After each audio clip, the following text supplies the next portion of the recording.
Shalom shalom, Yesu ashimwe, ndabaramukije mwese abazinduka tugasenga mu gitondo, buri wese n'igihugu aherereyemo.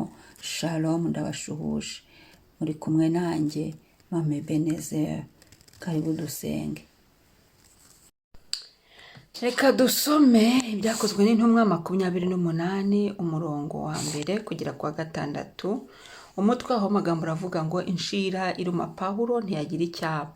Tumaze gukira tumenya yuko icyo kirwa cyitwa Merita, bene igihugu batugirira neza, baducanira umuriro, batwakira twese kuko hari imvura n'imbeho.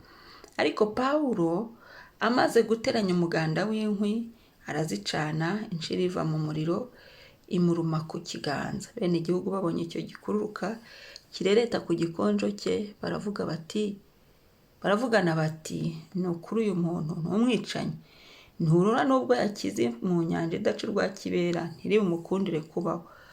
Ariko akunkumurira icyo gikururuka mu muriro ntiyagira icyaba.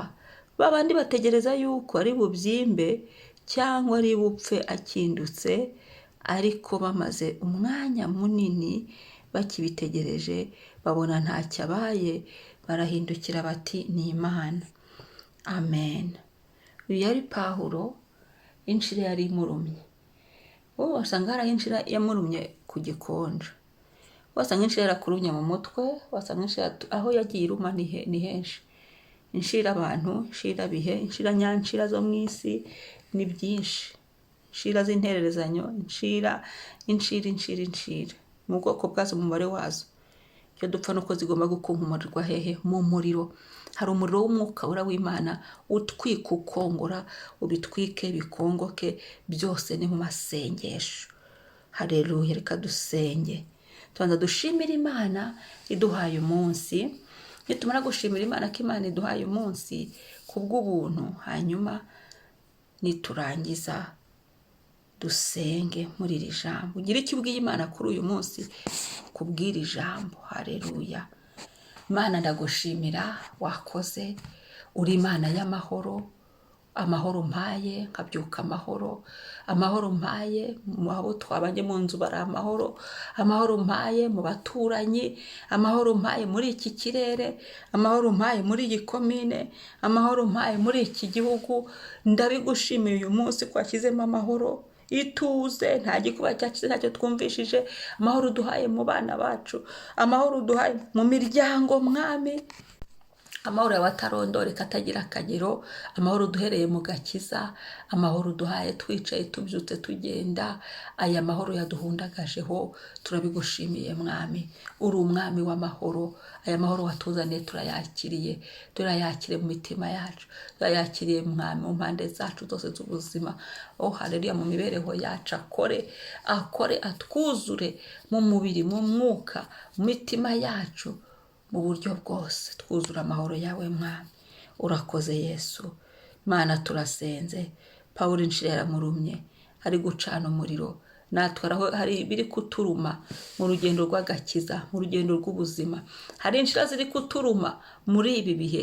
Turasenze Mwami, ngizi nshira ziturekure, tuzikunkumuriye mu muriro, umuriro w'umwuka wera w'Imana. Muri uyu muriro wo gusenga, muri iki gitondo cyo gusenga, mwanshira mwe turabakunkumuye, tubikuyeho, mushye mukongoke mu izina rya Yesu, mu izina rya Yesu, mu izina rya Yesu. Kuko iyi nshira ihiye igashya igakongoka Mwami, warabikoze. Hasigaye ubumara, ubumara bwaho batuyaza turumye.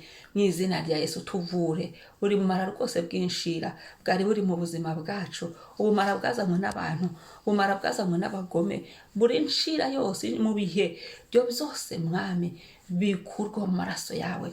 Turayiyuhagije umutwe, igihimba, amaguru n'amaboko, mu izina rya Yesu, mu izina rya Yesu.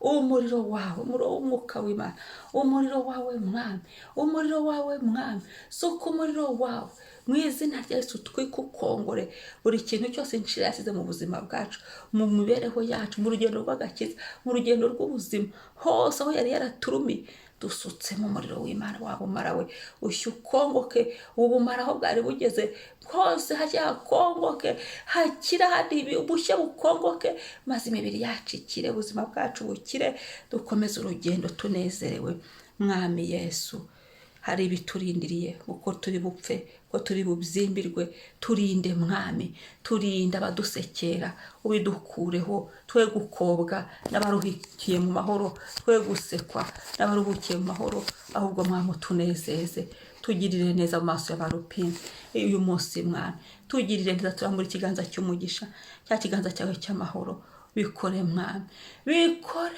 data wa twese izina ryawe ni ryiza ndagukunda Yesu niwe Mana izina ryawe nirihabwe icyubahiro uyu munsi unyemerera uganze ntaba ari twe papa ntaba ari twe izina ryawe rihimbazwe mwami mu babandi bategereza yuko ari bubyimbe cyangwa ari bupfa kindutse ntituzapfa tuzarama uwo niwo murage wacu kugira ngo twamamaze gukomera kwawe yego Yesu turabyakiriye ntago dukinduka ntago dukenyuka twebwe turarama haleluya Zaburi ya 91 uduhaye kurama mwami kandi turamire kubona ibyiza mu izina rya Yesu mu bubasha bwa Yesu kubw'icyubahiro cyawe mwami urakoze Yesu ko bihindutse bakabona Imana yacu ikaboneka uyu munsi ugaragare Mana uyu munsi ugaragare hafi na kure uyu munsi ugaragare mwami ugaragara aho turi bujye bimenyekane mwami aho bari baturundiriye ko turangiriye bimenyekane Uwiteka ko ari wowe Mana utugiriye neza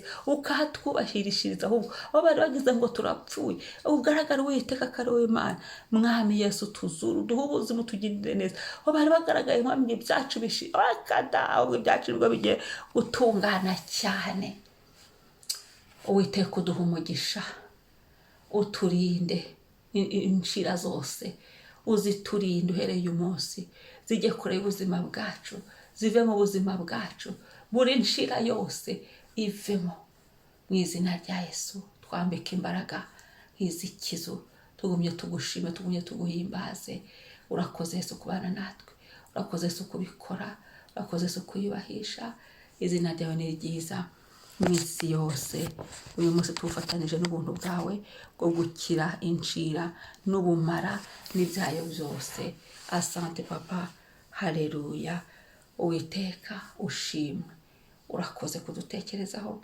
urakoze kutugirira ubu buntu natwe turabwakiriye twakiriye gukira inshira burundu tuyikuhumuriye mu muriro birashya bikakongoka buri nshira zose ubwoko bwazo zishye zikongoke turabyakiriye kuba amahoro turabyakiriye gukira buri bumara bwose bukavamo burundu twakiriye kuba mu mudendezo none n'ibihe bidashira amen amen Imana ihabwe icyubahiro umunsi mwiza shalom